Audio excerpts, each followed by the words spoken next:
1940 മാർച്ചിൽ ഇംഗ്ലണ്ടിലെ ബ്രിക്സ്റ്റൺ ജയിലിൽ നിന്ന് എഴുതപ്പെട്ട കത്ത് കാലങ്ങൾക്കിപ്പുറം പുറത്തുവിടുകയുണ്ടായി.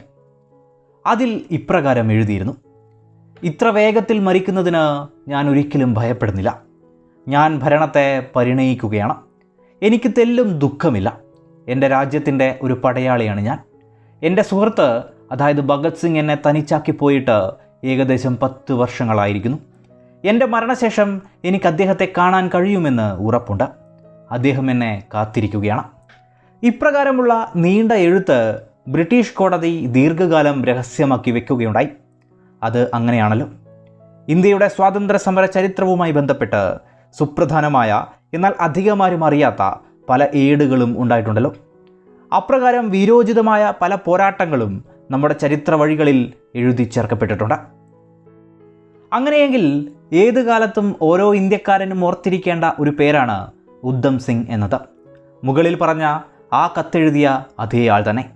തൻ്റെ പ്രതികാരത്തിനായി വർഷങ്ങൾ കാത്തിരിക്കുകയും തൻ്റെ ജീവിത വഴികളിൽ ആ പ്രതികാരത്തിൻ്റെ ജ്വാല കെട്ടടങ്ങാതെ സൂക്ഷിക്കുകയും ഒടുവിൽ എതിരാളിയെ തേടി സകല ഇൻ്റലിജൻസ് സംവിധാനങ്ങളുടെയും കണ്ണുവെട്ടിച്ച് എതിരാളിയുടെ തന്നെ നാട്ടിലെത്തി അവിടെ വച്ച് ബ്രിട്ടീഷ് സാമ്രാജ്യത്തോട് പ്രതികാരം ചെയ്ത ഉദ്ധം സിംഗ് എന്ന ഇന്ത്യയുടെ വീരപുത്രൻ. ഈ വീഡിയോയിലൂടെ സമാനതകളില്ലാത്ത ദേശാഭിമാനിയായ ഉദ്ധം സിംഗിൻ്റെ അത്യപൂർവമായ ജീവിതകഥയാണ് പരിചയപ്പെടുത്തുന്നത്. 1919 ഏപ്രിൽ 13 അമൃത്സറിലെ ജാലിയൻ വാലാബാഗിൽ നടന്ന കൂട്ടക്കൊലക്കിടയിൽ അവിടെ കൂടിയിരുന്ന ആയിരക്കണക്കിന് ആളുകൾക്കിടയിൽ ഉദ്ധം സിംഗ് എന്ന ബാലനും അവൻ്റെ സുഹൃത്തുമുണ്ടായിരുന്നു.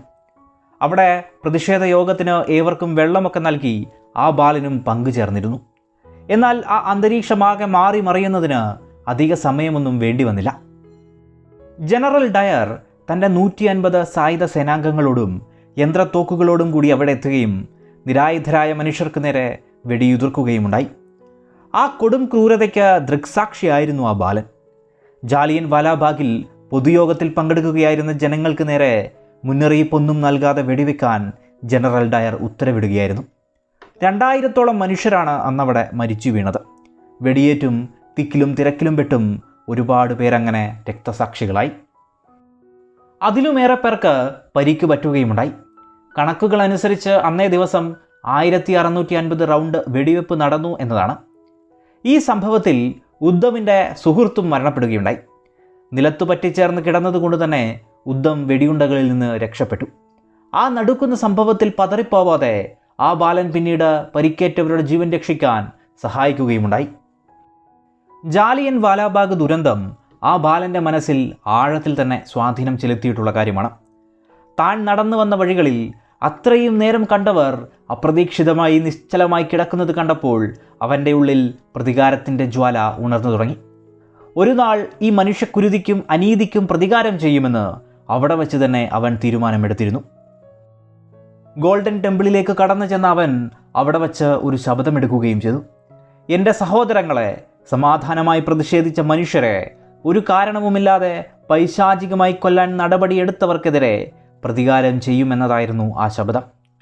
ഉദ്ധം സിംഗ് എന്ന വിപ്ലവ പോരാളിയുടെ ജീവിതത്തിലെ ഏറ്റവും നിർണായകമായ സംഭവമായിരുന്നു മേൽപ്പറഞ്ഞ ജാലിയൻ വാലാബാഗ് കൂട്ടക്കൊല. ഉദ്ധം സിംഗിൻ്റെ ജീവിത വഴികളെ മാറ്റിമറിച്ച അല്ലെങ്കിൽ സ്വാധീനിച്ച സംഭവം. 1899 ഡിസംബർ 26 സാൻഗ്രൂർ ജില്ലയിലെ സുനാം എന്നൊരു പട്ടണത്തിലെ ഒരു ദരിദ്ര കുടുംബത്തിലാണ് ഉദ്ധം സിംഗ് ജനിച്ചത്. സത്യത്തിൽ അദ്ദേഹത്തിൻ്റെ യഥാർത്ഥ പേര് ഷേർ സിംഗ് എന്നതായിരുന്നു.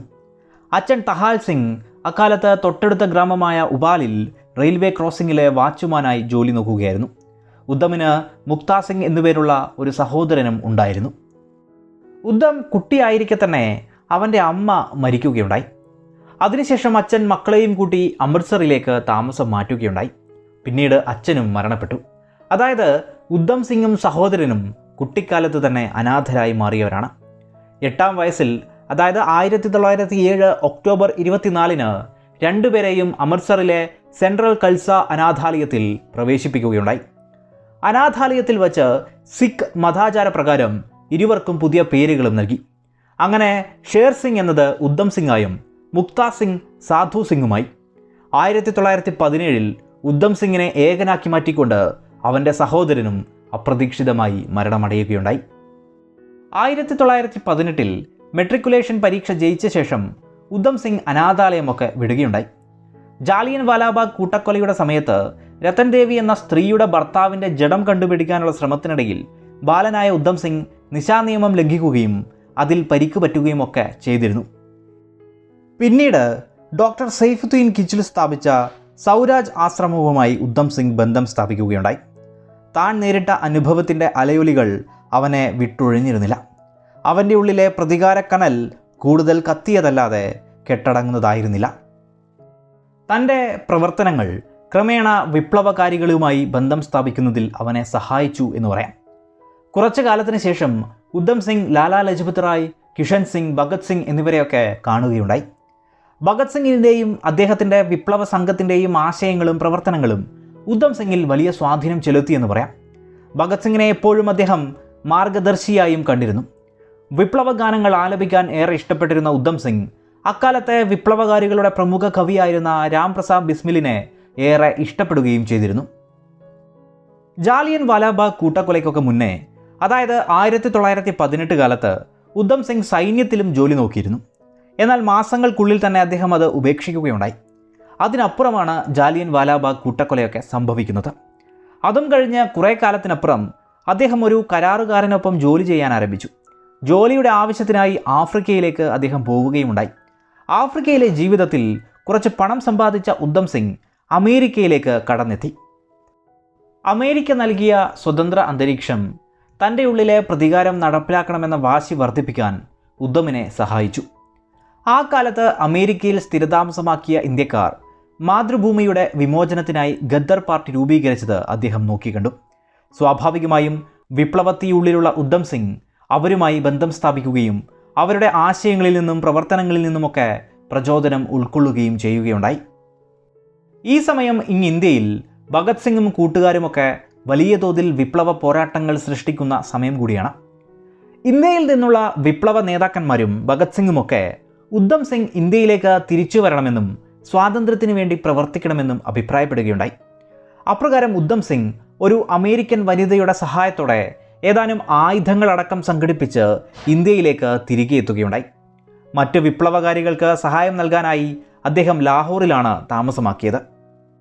എന്നാൽ ലൈസൻസ് ഇല്ലാത്ത ആയുധങ്ങൾ കൈവശം വച്ചിരിക്കുന്നു എന്ന സംശയത്തിൽ 1927 ഓഗസ്റ്റിൽ ഉദ്ധം സിംഗ് പരിശോധിക്കപ്പെടുകയും അമൃത്സറിൽ വെച്ച് ആയുധ നിയമപ്രകാരം അറസ്റ്റ് ചെയ്യപ്പെടുകയുമുണ്ടായി. 2 റിവോൾവറുകളും ഒരു പിസ്റ്റളും ചില വെടിക്കോപ്പുകളും ഒപ്പം നിരോധിക്കപ്പെട്ട ഗദറായി ഗുഞ്ച് അഥവാ കലാപത്തിൻ്റെ ശബ്ദം എന്ന പത്രത്തിൻ്റെ കോപ്പികളുമൊക്കെ അദ്ദേഹത്തിൽ നിന്ന് കണ്ടെടുക്കുകയുണ്ടായി. ആയുധ നിയമത്തിൻ്റെ 20-ാം വകുപ്പ് അനുസരിച്ച് അദ്ദേഹത്തെ വിചാരണ ചെയ്യുകയും തുടർന്ന് 5 വർഷത്തെ കഠിന തടവിന് ശിക്ഷിക്കുകയുമുണ്ടായി. തുടർന്ന് 1931 ഒക്ടോബർ 23-നാണ് അദ്ദേഹം ജയിൽ മോചിതനാകുന്നത്.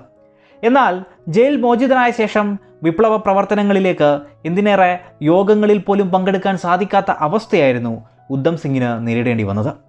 അദ്ദേഹം പോകുന്നിടത്തൊക്കെ തന്നെ രഹസ്യാന്വേഷണ ഉദ്യോഗസ്ഥർ അദ്ദേഹത്തെ പിന്തുടരുകയുണ്ടായി. അതുകൊണ്ട് തന്നെ ഇന്ത്യയിൽ നിൽക്കുന്നത് ബുദ്ധിയല്ലെന്ന് മനസ്സിലാക്കിയ ഉദ്ധം സിംഗ് ഇംഗ്ലണ്ടിലേക്ക് കടക്കാൻ ഒരു വ്യാജ പേരിൽ ഒരു പാസ്പോർട്ട് സൃഷ്ടിക്കാൻ നീക്കങ്ങൾ ആരംഭിച്ചു. ഏറെ ശ്രമങ്ങൾക്കപ്പുറം 1933 അദ്ദേഹം അതിൽ വിജയിക്കുകയുണ്ടായി. ഉദ്യോഗസ്ഥരുടെ നിരീക്ഷണ മേഖലകളിൽ നിന്ന് ഒഴിവാക്കാനായി കുറച്ചു നാളുകൾ ഗ്രാമത്തിൽ തങ്ങിയ ഉദ്ധം സിംഗ് പാരീസിലൂടെ ലണ്ടനിലേക്ക് യാത്ര ചെയ്യാൻ നടപടികളെടുത്തു. ബ്രിട്ടീഷുകാരെ കബളിപ്പിക്കാനായി ഉദ്ധം സിംഗ് പലപ്പോഴും പേരുകൾ മാറ്റിക്കൊണ്ടിരുന്നു. ഉദയ സിംഗ്, ഫ്രാങ്ക് ബ്രസീൽ, മുഹമ്മദ് സിംഗ് ആസാദ് തുടങ്ങി പല പേരുകൾ. ഈ കാലത്തും ജാലിയൻ വാലാബാഗ് ദുരന്തം അദ്ദേഹത്തെ അലട്ടിയിരുന്നു. ക്രൂരത നിറഞ്ഞ ആ കൃത്യത്തിന് ഉത്തരവാദികളായ വ്യക്തികൾക്കെതിരെ എങ്ങനെ പ്രതികാരം ചെയ്യണമെന്ന് ആലോചിച്ചു കൊണ്ടിരുന്ന ഉദ്ധം സിംഗ് അതിനായി പല പദ്ധതികളും ആവിഷ്കരിച്ചുകൊണ്ടേയിരുന്നു. ലണ്ടനിൽ സർ മൈക്കൽ ഒ ഡയറിൻ്റെ പ്രവർത്തനങ്ങൾ അദ്ദേഹം നിരീക്ഷിക്കാൻ ആരംഭിച്ചു. ദുരന്ത സമയത്ത് പഞ്ചാബ് ഗവർണറായിരുന്ന അദ്ദേഹമായിരുന്നു കൂട്ടക്കൊലയുടെ മുഖ്യ ഉത്തരവാദി. അങ്ങനെ തൻ്റെ തേടലുകളിലും പദ്ധതികളിലും പ്രതികാരത്തിനായുള്ള ഒരു അവസരം ഉദ്ധം സിംഗിന് തുറന്നു കിട്ടുകയാണ്. 1940 മാർച്ച് 13-ന് ഈസ്റ്റ് ഇന്ത്യ അസോസിയേഷനും റോയൽ സെൻട്രൽ ഏഷ്യൻ സൊസൈറ്റിയും ലണ്ടനിലെ കാക്സ്റ്റൺ ഹാളിൽ ഒരു പരിപാടി സംഘടിപ്പിക്കുകയുണ്ടായി. ഈ ചടങ്ങിൽ ഡയറും ഉണ്ടായിരുന്നു. ഇന്ത്യയിലെ തൻ്റെ പ്രവർത്തനങ്ങളെക്കുറിച്ച് പറയാൻ എത്തിയതായിരുന്നു ഡയർ. യോഗത്തിൽ ഉദ്ധം സിംഗും എത്തുകയുണ്ടായി. ഒരു പുസ്തകത്തിനകത്ത് ഒളിപ്പിച്ചു വെച്ച ഒരു റിവോൾവറുമായി ഉദ്ധം സിംഗ് അധ്യക്ഷവേദിയുടെ അടുത്തെത്തുകയും ഡയർ പ്രസംഗം തുടങ്ങാൻ ആരംഭിച്ചപ്പോൾ ഉദ്ധം സിംഗ് പൊടുന്നനെ അദ്ദേഹത്തിന് നേർക്ക് തിരിയുകയും നേർക്ക് നേർ നിന്ന് നിറയൊഴിക്കുകയുമുണ്ടായി. വെടിയേറ്റ മൈക്കൽ ഡയർ ഉദ്ധം സിംഗിൻ്റെ മുന്നിലേക്ക് നിലം പതിച്ചു. ജാലിയൻ വാലാബാഗ് കൂട്ടക്കുരുതിക്ക് കാരണക്കാരനായവൻ മരിക്കുന്നത് ഉദ്ധം സിംഗ് നോക്കിക്കണ്ടു. യോഗത്തിൽ അധ്യക്ഷത വഹിച്ചിരുന്ന secretary of state for India ആയിരുന്ന സെറ്റ്ലാൻഡ് പ്രഭുവിനും വെടിവയ്പിൽ പരിക്കുപറ്റുകയുണ്ടായി. യോഗമാകെ അലങ്കോലപ്പെട്ടു. ആളുകൾ ഭയന്ന് അങ്ങോട്ടും ഇങ്ങോട്ടും ഓടാനും ആരംഭിച്ചു. ഉദ്ധം സിംഗ് അവിടെ നിന്ന് രക്ഷപ്പെടാൻ ശ്രമങ്ങൾ നടത്തിയതേയില്ല. മറ്റൊരാൾക്ക് നേരെയും അദ്ദേഹം നിറ ഒഴിച്ചതുമില്ല. ആ വധത്തിലൂടെ അദ്ദേഹത്തിൻ്റെ പ്രതിജ്ഞ നിറവേറ്റപ്പെട്ടിരിക്കുന്നു. പോലീസ് എത്തുകയും അദ്ദേഹത്തെ അറസ്റ്റ് ചെയ്യുകയുമുണ്ടായി. ബ്രിട്ടനിൽ വെച്ച് ഡയർ കൊല്ലപ്പെട്ടത് അവിടെയുള്ള ഏവരെയും ഞെട്ടിക്കുകയുണ്ടായി. എന്നാൽ ഉദ്ധം സിംഗ് രാജ്യത്തോടുള്ള തൻ്റെ കടമ നിറവേറ്റിയതായും അവകാശപ്പെട്ടു. ഉദ്ധം സിംഗിനെതിരെ കൊലപാതക കുറ്റം ചുമത്തിയാണ് കേസെടുത്തത്. 1940 ഏപ്രിൽ 1 മൈക്കൽ ഡയറിൻ്റെ കൊലയ്ക്ക് ഉദ്ധം സിംഗിന് മേൽ ഔപചാരികമായി കുറ്റം ചുമത്തുകയുണ്ടായി. 1940 ജൂൺ 4 ഓൾഡ് ബെയിലിലെ സെൻട്രൽ ക്രിമിനൽ കോടതിയിൽ അദ്ദേഹത്തെ ഹാജരാക്കി. അവിടെ വിചാരണ നടപടിക്കിടെ പേര് ചോദിച്ച ജഡ്ജിയോട് ഉദ്ധം സിംഗ് പറഞ്ഞ പേരെന്നത് രാം മുഹമ്മദ് സിംഗ് ആസാദ് എന്നതായിരുന്നു. അപ്രകാരം ഇന്ത്യ ഒന്നാണെന്നും തൻ്റെ പോരാട്ടം ബ്രിട്ടീഷ് സാമ്രാജ്യത്വത്തിന് എതിരെയാണെന്നും നമുക്ക് വേണ്ടത് സ്വാതന്ത്ര്യമാണെന്നും ഉദ്ധം സിംഗ് പറഞ്ഞു വെച്ചു. അവിടെ നടത്തിയ പ്രസ്താവനയും പ്രസിദ്ധമാണ്. ഡയറിനെ കൊല ചെയ്ത എൻ്റെ നടപടി ന്യായയുക്തമാണ്. അദ്ദേഹം അത് അർഹിക്കുന്നു. ഞാൻ ശരിയായ കാര്യമാണ് ചെയ്തത്. ഞാൻ ദീർഘകാലമായി കൊണ്ടു നടന്ന പ്രതിജ്ഞ നിറവേറ്റിയതിൽ എനിക്ക് സന്തോഷമുണ്ട്. മരണത്തെ എനിക്ക് ഭയമില്ല. പ്രായമായ ശേഷം മരിക്കുന്നതിലും എത്രയോ നല്ലതാണ് ചെറുപ്പകാലത്ത് തന്നെ മരിക്കുന്നത്. ഇങ്ങനെയായിരുന്നു അദ്ദേഹത്തിൻ്റെ പ്രസ്താവന അവിടെ ഉണ്ടായത്. വിധി പ്രസ്താവിക്കുന്നതിന് മുൻപ് ജസ്റ്റിസ് അറ്റ്കിൻസൺ എന്തെങ്കിലും പറയാനുണ്ടോ എന്ന് ചോദിച്ചപ്പോൾ ഉദ്ധം സിംഗ് താൻ തയ്യാറാക്കിയ ഒരു കുറിപ്പ് വായിക്കുകയുണ്ടായി. ജഡ്ജി ഉദ്ധം സിംഗിനെ പലപ്പോഴായി തടയുകയും പത്രങ്ങൾ ആ പ്രസ്താവന റിപ്പോർട്ട് ചെയ്യരുതെന്നും പറയുകയുണ്ടായി. ഒപ്പം തന്നെ ഈ വിചാരണയുമായി ബന്ധപ്പെട്ട വാർത്തകൾ ഇന്ത്യയിൽ പടരുത് എന്ന ശാഠ്യം ബ്രിട്ടീഷ് ഗവൺമെൻറ്റിനുമുണ്ടായിരുന്നു. അതിനായി അവർ പ്രത്യേക ശ്രദ്ധ ചെലുത്തുകയും ചെയ്തു. ഏതായാലും ബ്രിട്ടീഷ് കോടതി ഉദ്ധം സിംഗിൻ്റെ വാക്കുകളെ ദീർഘകാലം തന്നെ രഹസ്യമാക്കി വെക്കുകയുണ്ടായി. ജാലിയൻ വാലാബാഗ് കൂട്ടക്കൊലയാണ് അദ്ദേഹത്തിൻ്റെ ജീവിതത്തിലെ വഴിത്തിരിവായത് എന്നും വിപ്ലവ സമരത്തിൻ്റെ പാത പിൻപറ്റാൻ അദ്ദേഹത്തിന് പ്രചോദനം നൽകിയത് ഭഗത് സിംഗ് ആണെന്നും പറയാം. ഡയറിനെ വധിച്ചപ്പോൾ ഉദ്ധം സിംഗ് പറഞ്ഞ വാക്കുകളിൽ കർത്താർ സിംഗ് സാരഭയുടെയും ഭഗത് സിംഗിൻ്റെയും വാക്കുകളുടെ പ്രതിഫലനവും കാണാം. ഉദ്ധം സിംഗ് പറഞ്ഞു വയ്ക്കുന്നു, എനിക്ക് ഇതൊരു പ്രശ്നമല്ല. മരിക്കുന്നതിന് എനിക്ക് ഭയവുമില്ല. പ്രായമാകുന്നതുവരെ കാത്തിരിക്കുന്നത് കൊണ്ട് എന്ത് പ്രയോജനം? ചെറുപ്പത്തിൽ തന്നെ മരണത്തെ വരിക്കണം. അതാണ് ഞാൻ ചെയ്യുന്നത്. വിപ്ലവ വഴികളിൽ അദ്ദേഹം അവസാനമായി പറഞ്ഞു വെച്ചതാണിവ. 1940 ജൂൺ 10 ബ്രിട്ടീഷ് കോടതി വിധി പറയുകയും 1940 ജൂലൈ 31 ലണ്ടനിലെ പെൻഡൻ വില്ല ജയിലിൽ വെച്ച് അദ്ദേഹത്തെ തൂക്കിക്കൊല്ലുകയുമാണ് ഉണ്ടായത്. അങ്ങനെ രാജ്യത്തിലെ ജനങ്ങൾക്കായി ഉദ്ധം സിംഗ് പകരം വീട്ടി. ചരിത്രത്തിൻ്റെ വഴികളിൽ അദ്ദേഹത്തിൻ്റെ പേരും വിരോചിതമായ ആ ജീവിതവും നിറഞ്ഞു നിൽക്കുകയും ചെയ്യുന്നു. വിചാരണ വേളയിൽ തൻ്റെ ചിതാഭസ്മം സ്വന്തം രാജ്യത്തേക്ക് അയക്കണമെന്ന് ഉദ്ധം സിംഗ് കോടതിയോട് അഭ്യർത്ഥിച്ചിരുന്നു. എന്നാൽ അത് അനുവദിക്കപ്പെട്ടില്ല. എങ്കിലും 1974 ഉദ്ധം സിംഗിൻ്റെ ഭൗതികാവശിഷ്ടങ്ങൾ ഇന്ത്യയിലേക്ക് തിരിച്ചു കൊണ്ടുവരികയുണ്ടായി. ഗവൺമെൻറ് ഓഫ് ഇന്ത്യയുടെ പ്രത്യേക സംഘം തന്നെ ആ നടപടിക്ക് നേതൃത്വം കൊടുക്കുകയും ചെയ്തു. ഇന്ത്യക്കായി രക്തസാക്ഷിയായ വിപ്ലവ നക്ഷത്രത്തെ ഇന്ത്യൻ ജനത സ്വീകരിച്ചു.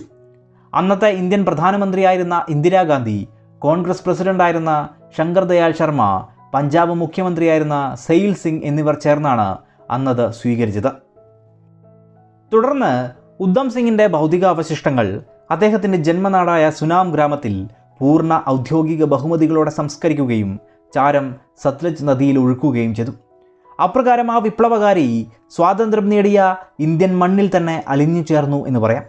ഓരോ ഇന്ത്യക്കാരൻ്റെയും മനസ്സിലൂടെ ആ പോരാട്ടവും ത്യാഗവുമൊക്കെ ഇന്നും വീറോടെ ജീവിക്കുകയും ചെയ്യുന്നു.